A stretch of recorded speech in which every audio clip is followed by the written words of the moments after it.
Hi everyone and welcome to all. इस video में cover करने वाले हैं कंप्लीट हिस्ट्री एनालिसिस को। इससे प्रीवियस क्लासेस में डिफरेंट सब्जेक्ट जैसे कि ज्योग्राफी हो गया, पॉलिटी हो गए, है ना, कंप्यूटर सेक्शन हो गए, तो हर एक क्वेश्चंस को डिटेल के साथ सब्जेक्ट वाइज डिस्कस कर रहे हैं जो कि सीडीएस 1 2026 में पूछे गए थे। ठीक है, कंप्लीट डिटेल के साथ विथ एक्यूरेसी, है ना, मोस्ट एक्यूरेसी के साथ पूरे क्वेश्चन को सॉल्व कर रहे हैं, एक्सप्लेन भी कर रहे हैं, तो बहुत ज़्यादा यूजफुल होगा। तो जितना भी अदर यूपीएससी के एग्जाम होते हैं उन सब के लिए बहुत ज़्यादा यूजफुल होने वाले हैं। ठीक है, तो हिस्ट्री का अगर क्वेश्चन देखोगे जो सीडीएस में पूछे गए थे, तो अगर थोड़ा सा इस क्लास का जो है क्रक्स और सीडीएस में जो हिस्ट्री पूछे गए थे उसका अगर क्रक्स बताऊं तो टोटल इस बार सीडीएस में जो है 19 क्वेश्चन पूछे गए थे। ध्यान से समझना, 19 क्वेश्चन तो टोटल पूछे गए थे, लेकिन थोड़ा सा माइनर और थोड़ा सा और डिटेल में जाके मैं बताऊं तो इसमें क्या था। इस टोटल 19 क्वेश्चन में जो 5 क्वेश्चन थे वो ऐसे क्वेश्चन पूछे गए थे जिसमें से थोड़ा हमें कॉन्सेप्चुअल डिमांडिंग थे, है ना, मतलब यहाँ पे हमें कॉन्सेप्ट की जरूरत पड़ेगा इस क्वेश्चन को सॉल्व करने के लिए, है ना। 5 क्वेश्चन को सॉल्व करने के लिए कॉन्सेप्चुअल की जरूरत का मतलब ये है कि थोड़ा सा डीप में हमें कवर करना पड़ेगा, तब जाके क्वेश्चन सॉल्व हो पाएगा। ठीक है, फिर उसके बाद बच गया रेस्ट क्वेश्चन 14 क्वेश्चन। ये 14 क्वेश्चन एज यूजुअल फैक्चुअल्स थे, जिस तरीके से पूछे जाते थे, है ना, प्रीवियस में। और हिस्ट्री का पोर्शंस को देखोगे तो मेजोरिटी जो क्वेश्चन पूछते हैं वो फैक्ट्स के बेस में पूछते हैं, चाहे वो इंस्क्रिप्शन हो गया, है ना, चाहे वो कोई टर्मिनोलॉजी हो गए जो कि यूज किए जाते थे एंशिएंट टाइम में। तो इस टाइप के क्वेश्चन बहुत बार बार रिपीट करते हैं और क्वेश्चन इसी तरीके से पूछे जाते हैं। तो इस 19 क्वेश्चन में 5 क्वेश्चन कॉन्सेप्चुअल थे और 14 फैक्चुअल्स थे। तो कैसे इसको प्रिपेयर करें, तो प्रिपेयर करने का सिंपल सा टेक्निक यहाँ पे अप्लाई करना है। हमें दोनों को कवर करना है, फैक्चुअल्स भी पढ़ के जाओगे और फैक्चुअल के साथ ही साथ कॉन्सेप्चुअल भी पढ़ के जाओगे। ये बहुत ही ज़्यादा यूजफुल होगा, क्योंकि अगर कॉन्सेप्ट पढ़ोगे तो ऑलरेडी फैक्चुअल्स कवर हो ही जाएगा। समझ पा रहे हो इस चीज़ को, कॉन्सेप्ट पढ़ोगे तो फैक्चुअल ऑटोमेटिकली जो है साथ ही साथ कवर हो जाएगा। लेकिन दोनों को मर्ज करके कवर करना, ऐसा नहीं कि केवल कॉन्सेप्ट पढ़ते जा रहे हैं, फैक्चुअल पूरा नेग्लेक्ट कर रहे हैं, ऐसा नहीं। तो सीडीएस में स्पेशली क्योंकि यहाँ पे जो हिस्ट्री पूछते हैं वो मेजरली जो क्वेश्चन आते हैं, जैसे कि इस बार जो है 14 क्वेश्चन पूछे तो फैक्चुअल्स आते हैं, है ना। 14 क्वेश्चन तो फैक्चुअल्स के बेस में पूछे गए हैं और कॉन्सेप्चुअल भी पूछे हैं, तो दोनों को हैंडल करना है। तो बेस्ट वे वही है कि दोनों को एक साथ कवर करो। ठीक है, दोनों को एक साथ कवर करोगे तो वो ज़्यादा यहाँ पे बेनिफिशियल होगा। अगर लेवल का अगर बात करें तो लेवल यहाँ पे मॉडरेट रहे हैं, क्योंकि जिस तरीके से क्वेश्चन पूछे जा रहे हैं, जिस तरीके से स्पेशली हिस्ट्री में प्रीवियस ईयर फिर नेक्स्ट प्रीवियस ईयर क्वेश्चन आए, एज यूजुअल जैसे पूछे जाते थे वैसे यहाँ पे पूछे गए हैं। तो ये क्लास का पूरा क्रक्स है। ठीक है, आगे कैसे प्रिपेयर करना है इस चीज को ध्यान में रखोगे। फैक्ट्स कॉन्सेप्ट दोनों को कवर करना है ना। इसका बातें जो है नहीं होता है फैक्ट्स कॉन्सेप्ट का, लेकिन ये बहुत ज्यादा डिटेल अंडरस्टैंडिंग होता है इसमें, फैक्चुअल और कॉन्सेप्चुअल को कवर कर पाना। तो बेस्ट वे वही है, ध्यान में रखना इस चीज को। स्टार्ट करते हैं विदाउट वेस्टिंग एनी टाइम, क्योंकि ये भी टाइम वेस्ट नहीं हुआ है ना। अभी जितना बात डिस्कस किए पूरा क्रक्स है इस क्लास का, इस सीडीएस हिस्ट्री का ही पूरा क्रक्स है। चलो, ये जो पहला क्वेश्चन पूछे गए हैं नॉर्मली प्रैक्टिकली क्वेश्चन है। इसे तो जो है कई बार सुने भी होंगे कि जो स्वामी विवेकानंद है, ये जब शिकागो में गए थे तो जो स्पीच देने के लिए जब स्टेज में चढ़े तो पहला वर्ड उसके द्वारा क्या निकाले गए थे, तो ब्रदर्स सिस्टर्स एंड ब्रदर्स और ऑफ अमेरिका, है ना, ये तो सबको पता होता है। अगला क्वेश्चन है, who among the following was called by Gandhi ji as his राज्य गुरु इन मई 1915। इनमें से 4 ऑप्शन में से कौन ऐसे पर्सन है जिसके द्वारा महात्मा गांधी को राज्य गुरु बोले गए थे, बताओ। पहला ऑप्शन है बाल गंगाधर तिलक। देखो, बाल गंगाधर तिलक अगर देखोगे तो ये एक्सट्रीमिस्ट लीडर रहे हैं। ठीक है, ये एक्सट्रीमिस्ट लीडर रहे हैं और उसी के साथ Swaraj is my birth place, birth right, Swaraj is my birth right, ये किसके द्वारा स्लोगन बोले गए थे, बाल गंगाधर तिलक के द्वारा ही बोले गए थे। ठीक है, तो लेकिन यहाँ से क्लियरली समझ आ रहे हैं, क्या समझ आ रहे हैं कि गांधी जी को अगर देखोगे तो उतना ज़्यादा एक्सट्रीमिज्म नहीं थे, है ना, उतना ज़्यादा एक्सट्रीमिज्म नहीं थे। लेकिन बाल गंगाधर तिलक जो है एक्सट्रीमिस्ट थे, तो डायरेक्टली अपोजिशन भी हो रहे हैं। तो ये जो है राज्य गुरु नहीं बोले गए थे, है ना, ये थोड़ा सा आइडिया लगा सकते हैं। पहला ऑप्शन गलत है। सेकेंड ऑप्शन है गोपाल कृष्ण गोखले। गोपाल कृष्ण गोखले के रेस्पेक्ट में याद रखोगे जो सर्वेंट ऑफ इंडिया सोसाइटी है, ठीक है, सर्वेंट ऑफ इंडिया सोसाइटी है, उसका फाउंडर रहे हैं गोपाल कृष्ण गोखले। और इनिशियली अगर देखोगे तो जो ये जो गोपाल कृष्ण गोखले नॉर्मली थोड़ा सा यहाँ पे मॉडरेट फेज वाले पर्सन रहे हैं, है ना, मॉडरेट रहे हैं गोपाल कृष्ण गोखले। लेकिन ये जो बी ऑप्शन है ये बिल्कुल करेक्ट हो जाएगा, क्योंकि गांधी जी को जो है राज्य गुरु 1915 में बोले गए थे गोपाल कृष्ण गोखले के द्वारा। समझ आ गया। बाकी अदर ऑप्शंस दिए गए हैं, जैसे कि जीजी जो है अगरकर है। ये जीजी अगरकर को अगर देखोगे तो जो ये एजुकेशन सोसाइटी ना दक्कन एरिया में, ठीक है, दक्कन जो एजुकेशन सोसाइटी है ये उससे एसोसिएटेड है, दक्कन एजुकेशन सोसाइटी से, ठीक है। तो ये सी ऑप्शन तो गलत है। फिर दादा भाई नौरोजी, ये सबको पता है, जिसके द्वारा ड्रेन वेल्थ थ्योरी दिए गए थे। जो ड्रेन वेल्थ थ्योरी दिए गए थे वो इसी के द्वारा ही दिए गए थे। उसी के साथ जो है ये फर्स्ट एमपी रहे हैं ब्रिटिश पार्लियामेंट का, ये भी याद रखोगे। दादा भाई नौरोजी जो है फर्स्ट ब्रिटिश एमपी रहे हैं। चलो, तो डी ऑप्शन भी इसमें गलत है, करेक्ट आंसर बी हो जाएगा। स्टार्टिंग विथ नेक्स्ट क्वेश्चन, स्वदेशी मूवमेंट के रेस्पेक्ट में क्वेश्चन पूछे गए हैं। अब देखो, ये जो स्वदेशी मूवमेंट है लॉन्च क्यों किए गए थे, ये सबसे ज्यादा मेजर थिंग्स है ना। वही क्लास की स्टार्टिंग में ही बात किए थे कि कॉन्सेप्ट ऑफ फैक्ट्स दोनों को यहाँ पे कवर करना है। एक्चुअल में हुआ क्या था कि 1905 का टाइम था। 1905 में जो क्या किए, जो ब्रिटिशर्स के द्वारा जो बंगाल है तो बंगाल को डिवाइड कर दिए, है ना, बंगाल को जो है दो भाग में डिवाइड कर दिए। और ये डिवीजन जो हुआ था वो मेजोरिटी के बेस में हुए थे, मतलब जहाँ पे मुस्लिम मेजोरिटी ज़्यादा रहेगा उसको अलग एरिया बना देंगे, और जहाँ पे हिंदू पॉपुलेशन ज़्यादा है उसको अलग बंगाल बना देंगे। तो इस तरीके से ईस्ट और वेस्ट बंगाल के फॉर्म में दो पार्ट में डिवाइड किए गए थे। अब ये देखो, कोई भी एरिया को दो पार्ट में डिवाइड कर रहे हो तो मास एजिटेशन होगा ही होगा, मास मूवमेंट होंगे ही होंगे। तो इसी को जो है नेक्स्ट लेवल में ले जाने का काम, जैसे ही पार्टीशन हुआ तो पार्टीशन के बाद इंडियन पीपल ने स्वदेशी मूवमेंट लॉन्च किए। अब इस जो स्वदेशी मूवमेंट है तो इसमें क्या हुआ कि जितना फॉरेनर गुड्स हैं उसको बाइकआउट करना स्टार्ट किए। जितना भी फॉरेन से रिलेटेड इंस्ट्रूमेंट है इंडिया में, जैसे कि फॉरेन से रिलेटेड अगर कोई एजुकेशन है, स्कूल्स हैं, कॉलेजेस हैं, तो उसको बाइकआउट करना, लॉयर जो है उसको बाइकआउट कर रहे हैं, है ना। तो उसी के साथ जो है स्वदेशी मूवमेंट मतलब होता है कि जो इंडियन गुड्स हैं, इंडिजीनियस हैं, उसको ही यहाँ पे फॉलो किया जाएगा। अगर कोई सामान जो है इंडिया में बन रहा है तो उसी को यहाँ पे कवर करेंगे। क्लॉथ है तो क्लॉथ इंडियन क्लॉथ पहनेंगे, है ना, कपड़ा जो पहनेंगे वो इंडियन से ओरिजिन वाला ही कपड़ा पहनेंगे, फॉरेन से आया हुआ नहीं पहनेंगे। तो इस तरीके से स्वदेशी मूवमेंट को लॉन्च किए गए थे। पहला ऑप्शन है। अच्छा, किसके द्वारा ये पार्टीशन किए गए थे ये भी याद रखना, बाय द लॉर्ड कर्जन। उस समय जो गवर्नर रहे हैं वो है कर्जन रहे हैं। पहला ऑप्शन है कि Swadeshi movement has its genesis in anti partition movement. बिल्कुल सही है, anti partition movement which was started to oppose the British decision to partition Bengal. बिल्कुल सही है, पहला ऑप्शन सही है। सेकेंड ऑप्शन है कि जो अरबिंदो घोष है was in the favour of extending the movement to the rest of India and carrying its beyond the program of just स्वदेशी and boycott to full-fledged political mass struggle।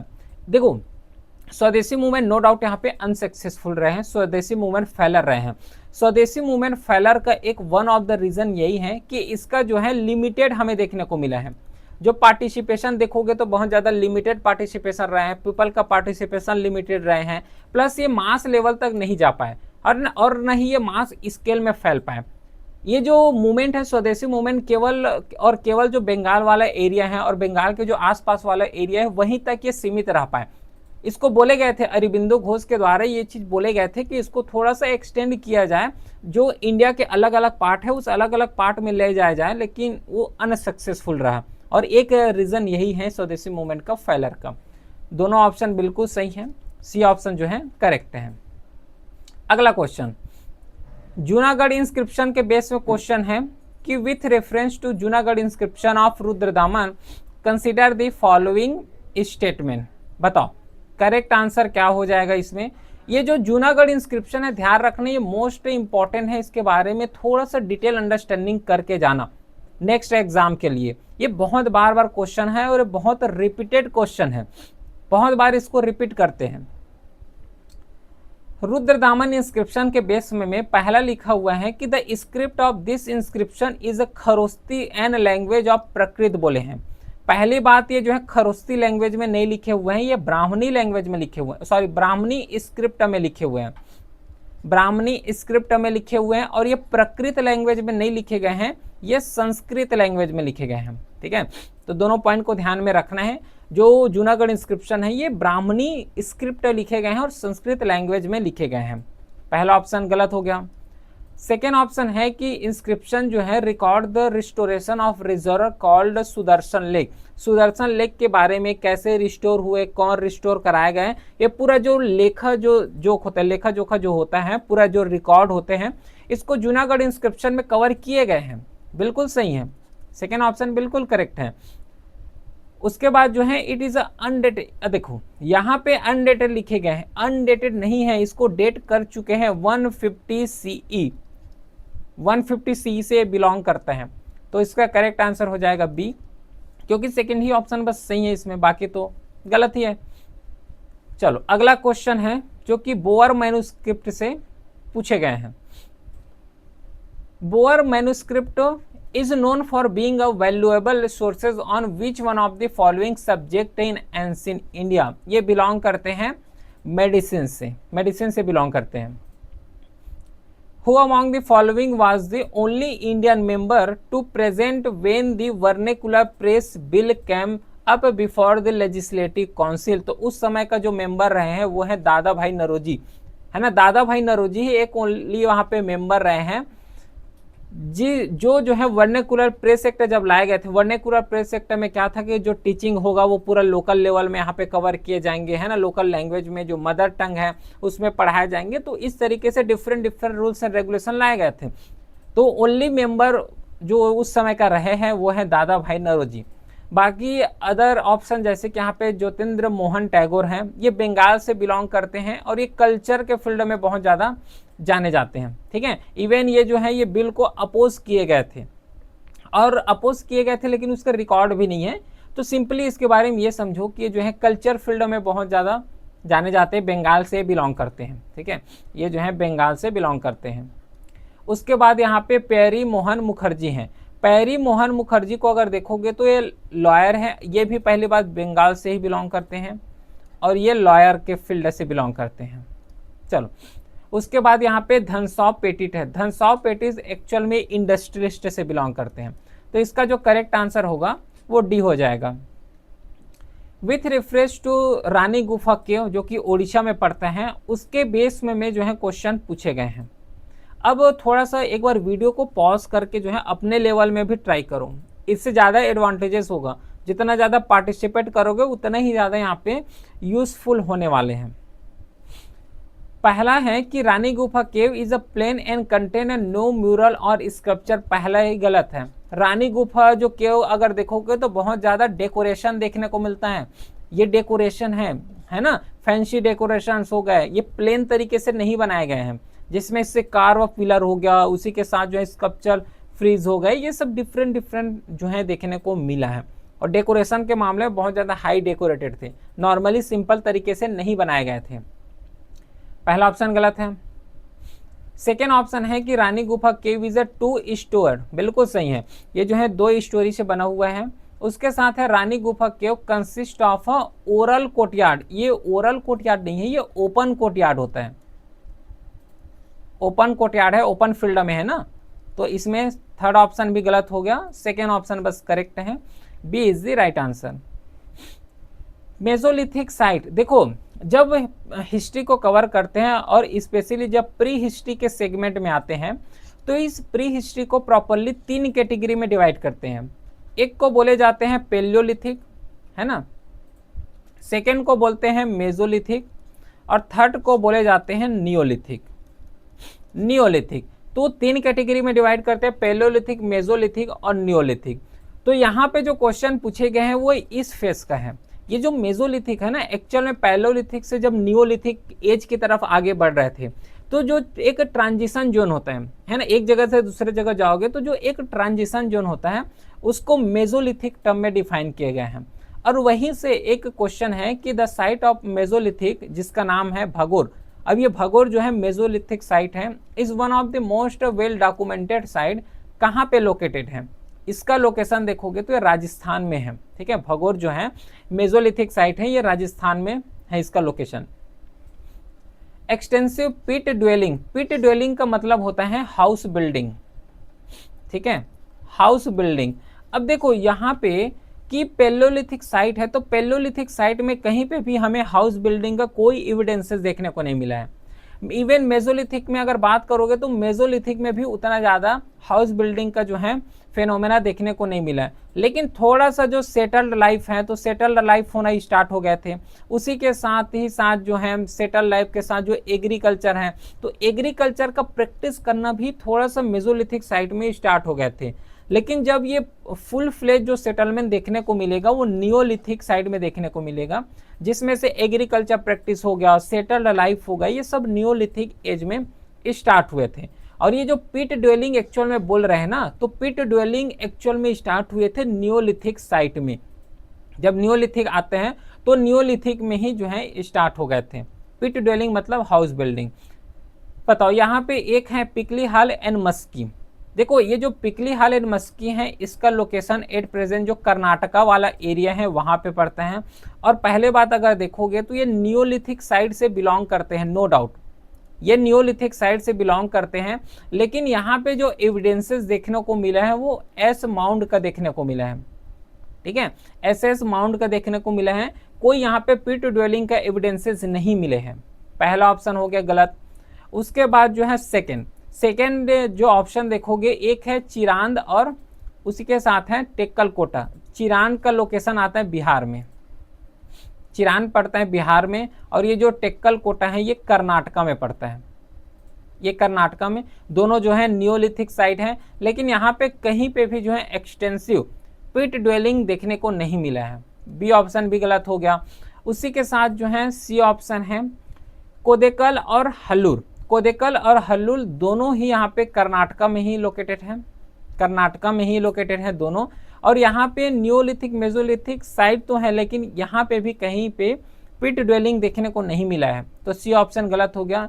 इसका correct answer हो जाएगा Burzahom and गुल्फकर, जो कि ये Kashmir valley में पड़ता है। ये कश्मीर वैली में पड़ता है, इसका लोकेशन है। और बुर्जहोम और जो गुल्फकर है ये एक एक्सटेंसिव पिट ड्वेलिंग के लिए जाने जाते हैं, और दोनों जो है नियोलिथिक साइट ही हैं, है ना। इवन सब जो है नियोलिथिक साइट हैं, लेकिन जो बुर्जहोम हो गया, बुर्जहोम के साथ एक और एग्जांपल रखना मेहरगढ़ हो गया।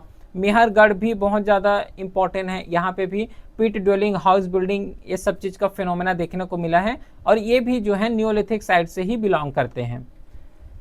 अगला क्वेश्चन है चैल्कोलिथिक अहर कल्चर से, कि chalcolithic Ahar culture has been identify in which of the following river. तो इसे आइडेंटिफाई किए गए थे बानस और भेरच रिवर सिस्टम में। ठीक है, चैल्कोलिथिक अगर कवर किए होंगे तो वहां पे समझ आ जाएगा ये चीज।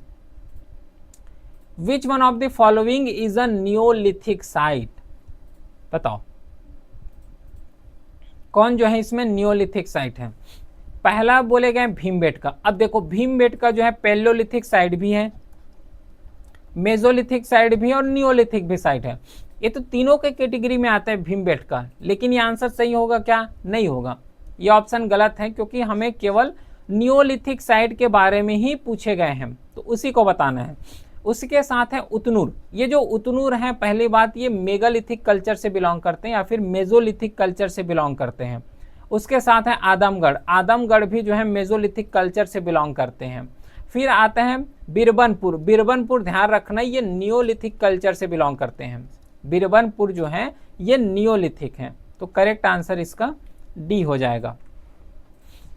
During the period 100 BC and 200 CE, valuable evidence of India maritime trade link has been identified from which of the following site on Coromandel coast. तो इसका करेक्ट आंसर हो जाएगा अरिकामेडु, क्योंकि अरिकामेडु में ही हमें जो है सबसे ज़्यादा एक्सटेंसिव जो ट्रेड हैं, एक्सटेंसिव जो ट्रेड रूट हैं उसका लोकेशन देखने को मिला है। कोरोमंडल कोस्ट एट प्रेजेंट जो पोंडुचेरी होता है ना, पुडुचेरी उस वाले एरिया में पड़ता है, तमिलनाडु एरिया में, ठीक है। तो ये वाला इसका लोकेशन रहेगा कोरोमंडल कोस्ट का। फिर उसी के साथ आता है ताम्रलिप्ति। अब ये ताम्रलिप्ति को देखोगे तो ये बंगाल से बिलोंग करते हैं। अब ये बंगाल किधर आएगा, ये वाला एरिया में आएगा, तो इसको तो कनेक्ट ही नहीं कर सकते क्योंकि बात किसका किए हैं, कोरोमंडल का। तो जब ये कोरोमंडल का बात किए हैं, कोरोमंडल कोस्ट का, तो यहाँ इतना तो पता है कि कोरोमंडल कोस्ट जो है सदन में है और ये ताम्रलिप्ति बंगाल से बिलोंग करते हैं, तो आसानी से इलिमिनेट हो जाएगा। क्या, बिल्कुल हो जाएगा, ये आसानी से इलिमिनेट। इसके बाद आता है यहाँ पे भरूकाचा। ये जो भरूकाचा है एक्चुअल में अरेबियन सी से बिलोंग करते हैं, अरेबियन सी। ये वाला साइड में है बे ऑफ बंगाल और ये वाला साइड में है अरेबियन सी। लिंक कर पा रहे हो, तो ये भी हो गया इलिमिनेट। ये इलिमिनेशन टेक्निक है ना, इस तरीके से भी अच्छे खासे तरीके से इलिमिनेट कर सकते हो अगर कोई ऑप्शन पता ना हो, आंसर पता ना हो तब। इसके बाद आते हैं मुछिरी। अब ये जो मुछिरी को अगर देखोगे तो ये मालाबार कोस्ट से बिलोंग करते हैं, मतलब ये केरल वाला एरिया इधर से बिलोंग करते हैं, तो ये भी आसानी से एलिमिनेट कर सकते हो। समझ आ गया क्या? चलो नेक्स्ट क्वेश्चन है, गुप्ता एडमिनिस्ट्रेशन से क्वेश्चन पूछे गए हैं। इसमें करेक्ट आंसर क्या होगा? Gupta king assume imperial title such as a Mahadhiraja, उसी के साथ है परम भट्टका या फिर परम भट्टरका, उसी के साथ है परमेश्वरा। एक्चुअल में जब एंशिएंट हिस्ट्री को देखोगे, एंशिएंट टाइम को देखोगे, तो एंशिएंट टाइम में क्या करते थे कि एक जो किंग है, एक राजा है, दूसरे राजा की टेरिटरी को कैप्चर करते थे, है ना, वार करते थे। अगर उस वार में वो जीत गए, टेरिटरी को कैप्चर कर लिए, तो ऐसा एज्यूम करते थे कि हम ही यहाँ पे सुपेरिटी हैं, और उस सुपेरिटी को कैसे दिखाए जाएंगे? टाइटल के थ्रू। तो जितना बड़ा टाइटल होगा, जितना ठीक तरीके से जो टाइटल होंगे, जैसे कि महाधिराजा हो गया, महाधिराजा हो गया, ठीक है, परमेश्वरा हो गए, तो ये हाई एज्यूमिंग टाइटल यहाँ पे धारण करते थे। इससे वही पता चलता था कि ये जो किंग है, ये जो राजा है, बहुत ज़्यादा सुपेरियरिटी है। सही है पहला ऑप्शन। सेकेंड ऑप्शन है कि the Gupta king also connected themself with god through the epithet such as Param Dvaita हो गया, तो ये बिल्कुल सही है, ये गॉड से कनेक्ट करते थे। दोनों ऑप्शन बिल्कुल करेक्ट हैं। Who was the author of the book of travel, जिसे हम लोग रेहला बोल रहे हैं, रेहला का जो ऑथर है वो IBN बतूता है। ठीक है, ये आ गया क्या समझ कि इसको और एक्सप्लेन करना है? ठीक है, जैसे कि अल बरूनी हो गया, एक्सप्लेन ही कर देते क्योंकि डिटेल के साथ कवर कर रहे हैं। तो IBN बतूता जो है इसके द्वारा लिखे गए हैं वो रेहला है, ये चीज़ तो ध्यान में रहेगा। IBN बतूता के द्वारा लिखे गए हैं, जो कि ये अच्छा, ये किसके बारे में बताते हैं? रेहला, ये भी ध्यान रखना, दिल्ली सल्तनत, दिल्ली सल्तनत के बारे में बताते हैं, इसको भी ध्यान में रखोगे। इसी के साथ आता है अल बरूनी। अल बरूनी का फेमस बुक है वो है किताब उल हिंद, किताब उल हिंद। तो ये जो है इसका फेमस बुक है, जिसमें से कल्चरल स्टडी हो गया, इंडिया का जो है कल्चर हो गया, कल्चर के साथ जो साइंटिफिक स्टडी है इंडिया के बारे में, ये सब चीज़ यही बताते हैं, इसी बुक में लिखे गए हैं। ठीक है, और ये मोहम्मद जो गजनी है 11वीं सेंचुरी से बिलोंग करते हैं, मोहम्मद गजनी वाला जो टाइम फ्रेम है ना, वही। फिर आते हैं फ्रांस्कोस बर्नियर। फ्रांस्कोस बर्नियर को अगर देखोगे तो ये नॉर्मली मुगल पीरियड से बिलोंग करते हैं, जब मुगल पीरियड इंडिया में रह रहे थे। ठीक है, उसके साथ आते हैं निज़ामुद्दीन अहमद।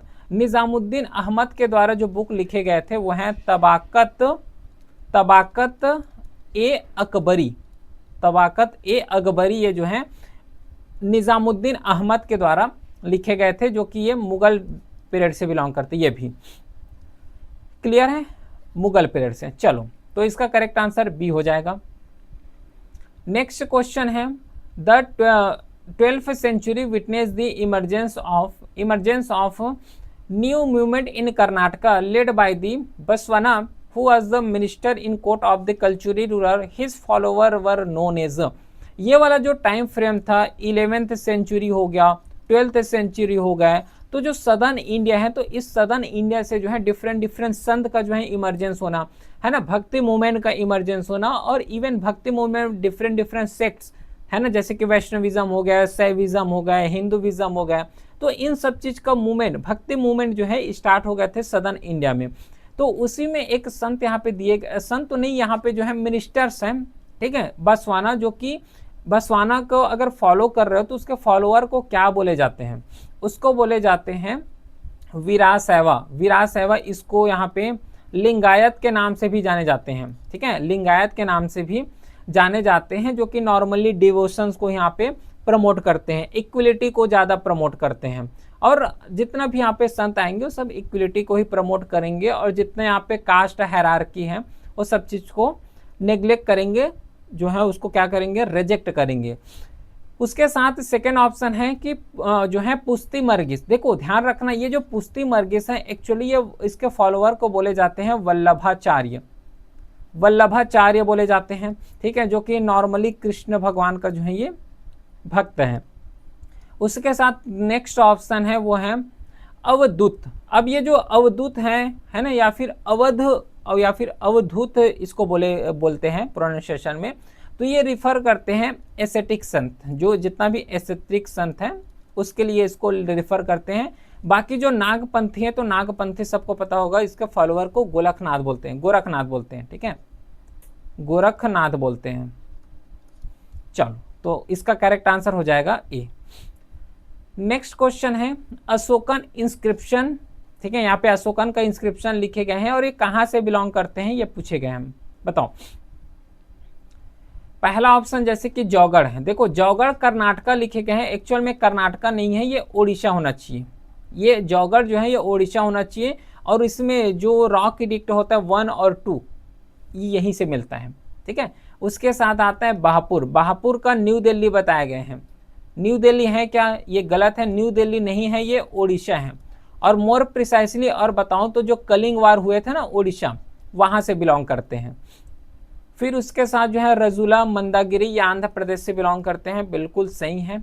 तो इसका जो है सी ऑप्शन बिल्कुल करेक्ट है। चलो अगला question, with reference to Indo Roman trade in ancient time, जो एक टर्म है यहाँ पे औरेई, औरेई ये जो बिलोंग करते हैं कॉइन से, औरेई मतलब ये कॉइन को ही बोलते हैं। नेक्स्ट है बसोहली, ये जो कि एक bold and the intense style है मिनिएचर पेंटिंग का, is associated with which one of the following region of India, कौन से रीजन से बिलोंग करते हैं। पहला ऑप्शन बिहार है, बिहार में जो है मधुबनी पेंटिंग्स यहाँ पे बहुत ज़्यादा फेमस होता है, मधुबनी के लिए फेमस है बिहार, तो पहला गलत हो गया। छत्तीसगढ़ का अगर एग्जांपल लोगे तो छत्तीसगढ़ में जो गोंड आर्ट है वो फेमस है, जो ट्राइबल आर्ट है वो सबसे ज़्यादा फेमस है छत्तीसगढ़ में। फिर उसी के साथ जो है अगर मध्य प्रदेश का बात करोगे तो मध्य प्रदेश में जो मालवा बुंदेलखंड पेंटिंग है वही फेमस है। इसका करेक्ट आंसर हो जाएगा हिमाचल प्रदेश, क्योंकि यहीं पे बसोली जो पेंटिंग है ये सबसे ज़्यादा यहाँ पे फेमस है। और ये भी याद रखना ये पार्ट है पहाड़ी पेंटिंग का, पहाड़ी मिनिएचर पेंटिंग है उसी का एक पार्ट है बसोली मिनिएचर पेंटिंग। अगला नेक्स्ट क्वेश्चन है which of the following factor was the responsible for the rise of Magadha as the most powerful Mahajanapada during the 16th century. Total Mahajanapada 16 थे, 16 में से जो है आपस में लड़ाई झगड़ा करके क्या किए कि टोटल यहाँ पे 4 महाजनपद बचे, है ना, एक जो है दूसरे टेरिटरी को कैप्चर कर रहे हैं, दूसरे राजा तीसरे टेरिटरी को कैप्चर कर रहे हैं, तो इस तरीके से लास्ट में 4 बचे। अब चारों में भी फाइटिंग होगा तो लास्ट में एक यहाँ पे डायनेस्टी बचेगा, उसका नाम है यहाँ पे महाजनपद का नाम वो है मगध।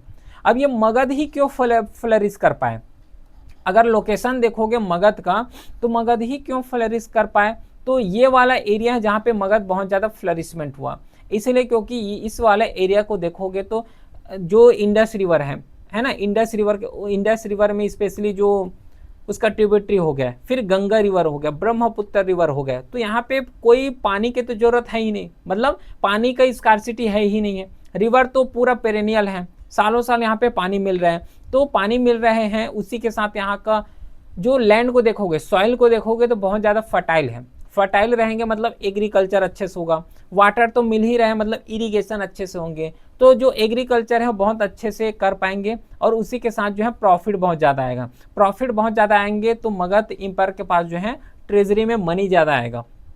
उसी के अकॉर्डिंग ये खर्च करेंगे।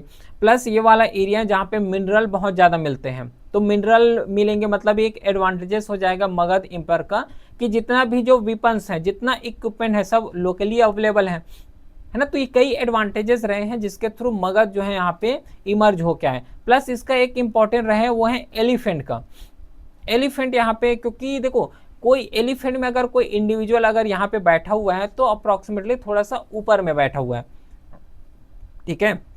प्लस ये नीचे से यहाँ पे कोई वार करेंगे तो ऊपर से नीचे वार कर पाना ये बहुत ज़्यादा ईजी होता है।